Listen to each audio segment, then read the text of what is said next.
All right, this is Mr. Gillum, and today we're going to do some examples that are each a little different from page 34 of our instruction book.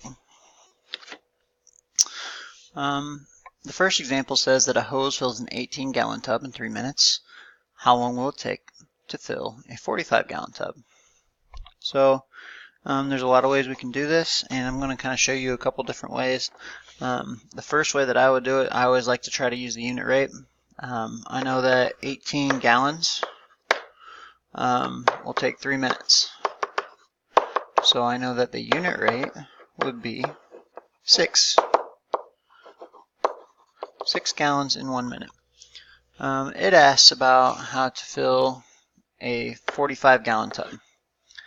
So every 6 gallons it takes 1 minute. If I divide 45 gallons by 6 gallons, remember each one of those 6 gallons takes 1 minute, that will tell me how long it takes me to fill 45 gallons.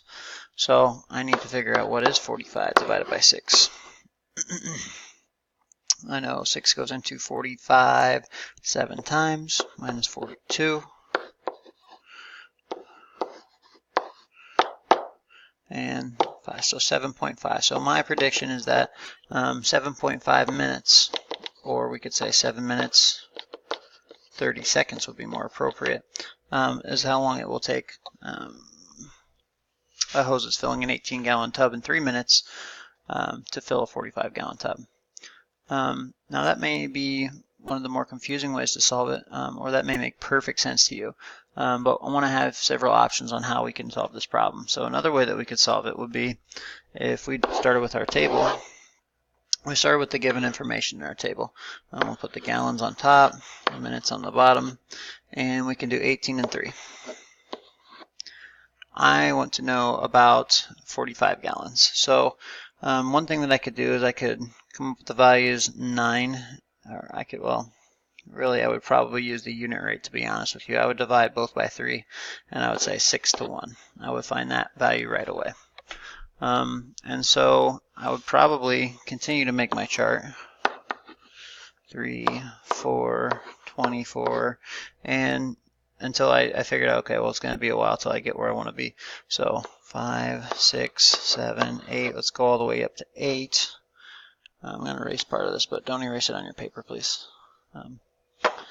I know that if 1 multiplied by 8 equals 8, then it has 6 times 8 would equal 48. And I know that 48 is too many gallons, so let's try for the 7. So what can we go here? Well, 1 times 7 would be 7, so 6 times 7 would be 42. So I know that 45 gallons is somewhere in between 42 and 48. I just so happen to know that there are 6 numbers between 42 and 48. So 3 above 42 and 3 below 48 would be the middle, and that number just so happens to be 45. If 45 is halfway between 42 and 48, then the number of minutes will be halfway between 7 and 8, so 7.5 minutes. So we could solve this using a variety of methods.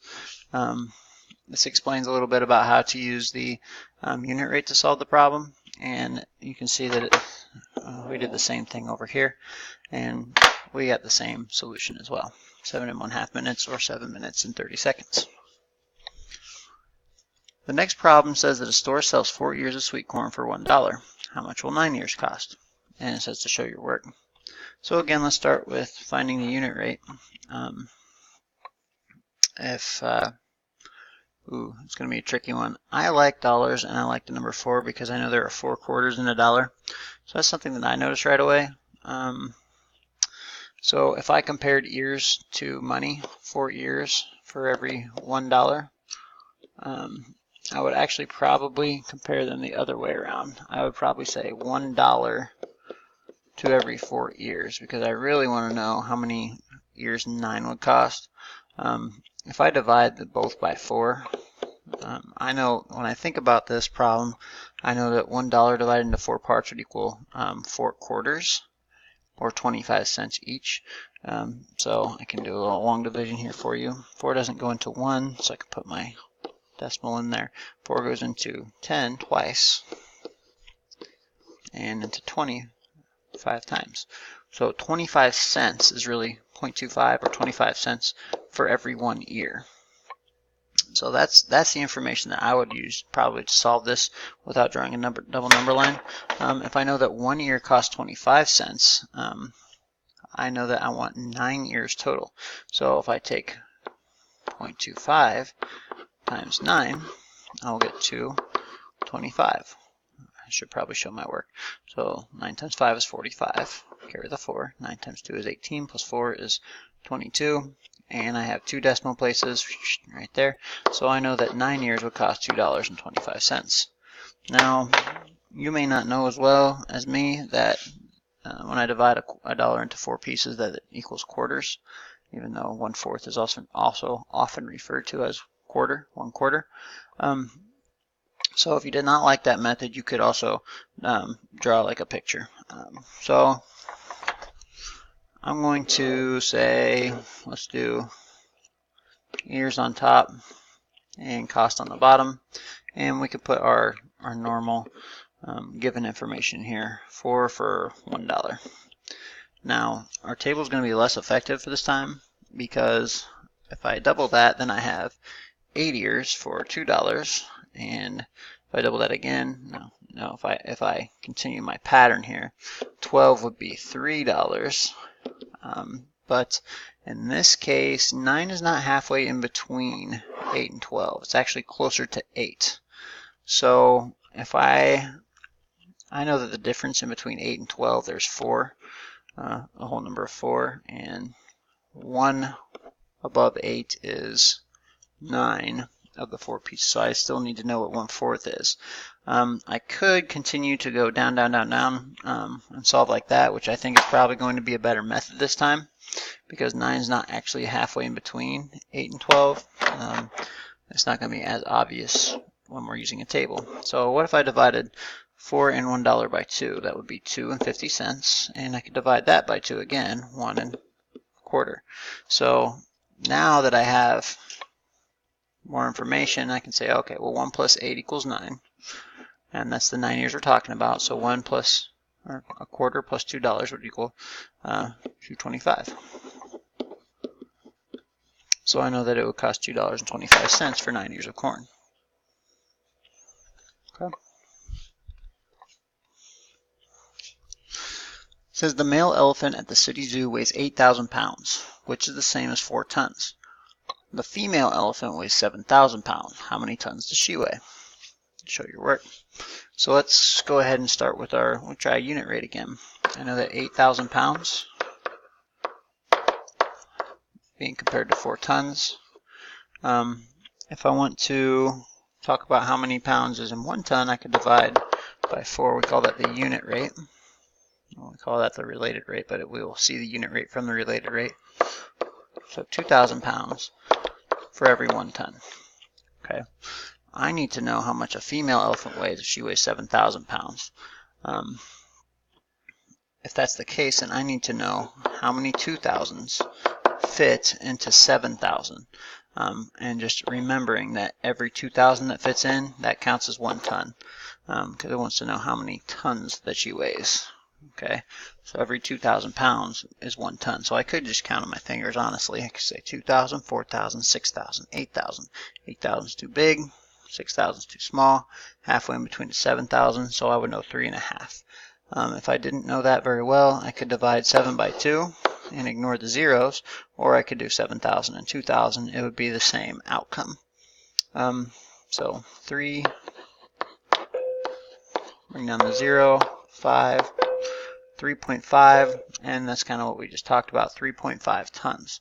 I'm going to attempt my best double number line here to model this solution. And so I'm going to go ahead and make 2 lines. I'm going to try my best to make even increments here. So they look pretty, like the distance between each of those should be close to the same. On the top we'll put the pounds, and on the bottom we'll put the tons. And of course our number lines have arrows on both ends. And so I'm going to start by, let's see here, see if I calculated this right. We may have to increase the length of our chart.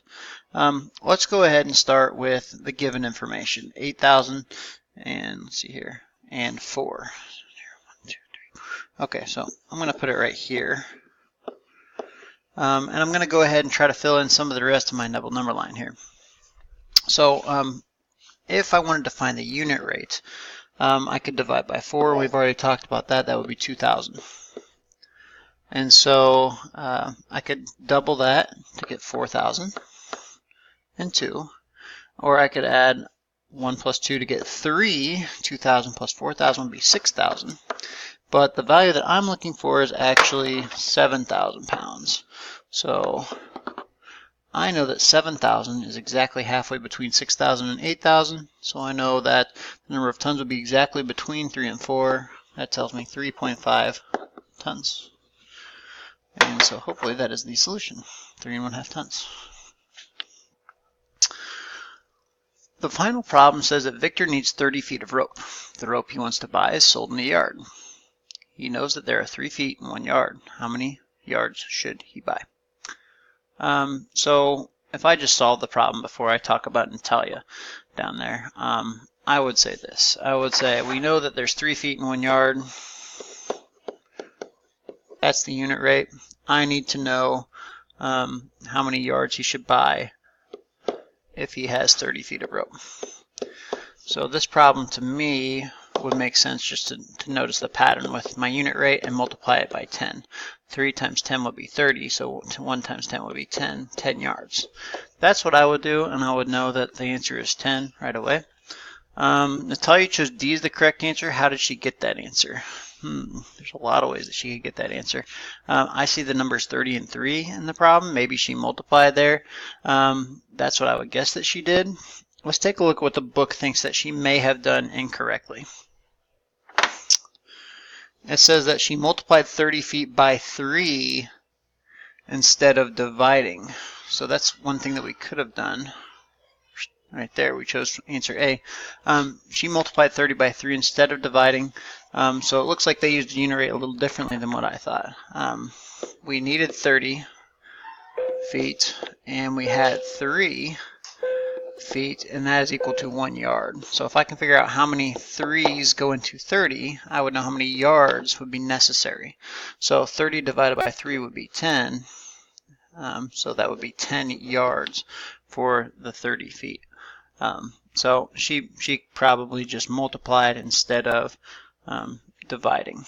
So she took 30 times 3 instead of 30 divided by 3. So that's it for today. This will be your assignment that goes with this video.